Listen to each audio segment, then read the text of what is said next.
Hello everyone. The Eiffel Tower, one of the most iconic landmarks in the world, located in Paris, has a rich and interesting story behind it. Its construction began in the late 19th century.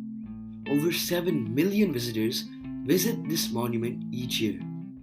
But did you know that this amazing and iconic monument at one point was about to be dismantled? In this episode, let's understand the complete story of the Eiffel Tower and how it became such a popular tourist attraction today. We begin in the 1880s. At this time, the French government was organizing and preparing for the Exposition Universelle, or World's Fair, in Paris, which was to be held in the year 1889. This event was to commemorate the 100th anniversary of the French Revolution.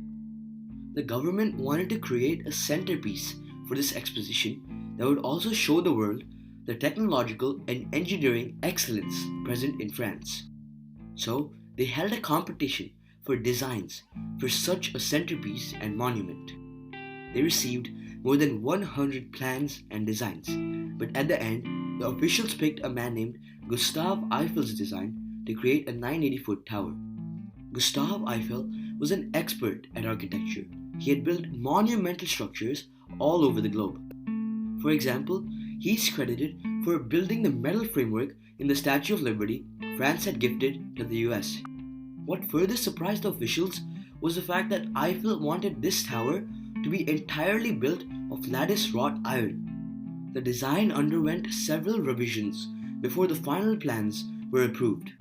The construction of the Eiffel Tower began in January 1887 with the laying of the tower's foundation. The tower was constructed using prefabricated iron components manufactured in Eiffel's factory in the Paris suburb of Levallois-Perret. These components were transported to the construction site and assembled there. Workers then bolted together the lattice sections, gradually building the tower upward. Skilled iron workers heated the rivets to very high temperatures and then hammered them into place. It is estimated that more than 2.5 million rivets were used in the structure as a whole.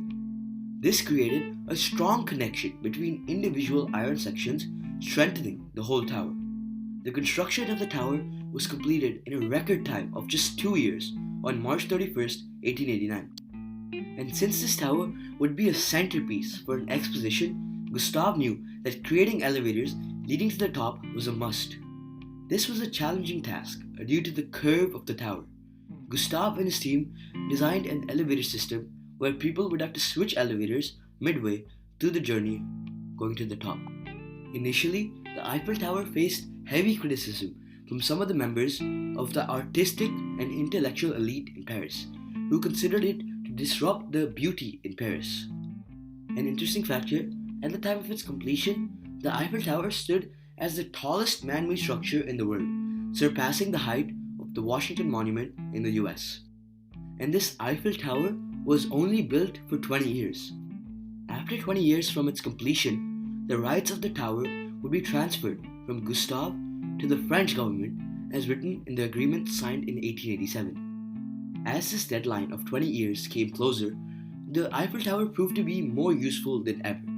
The tower was being used for various other purposes apart from tourism, like astronomy, communication, and telegraphy.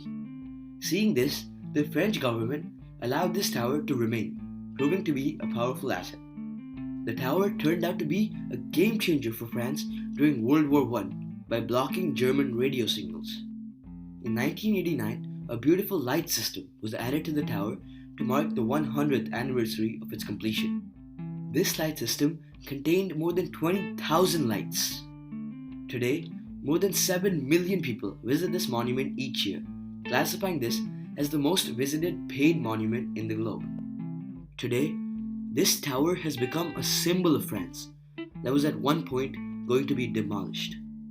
This one decision of letting the Eiffel Tower remain enabled France to keep control of an iconic monument that has helped the country in various ways.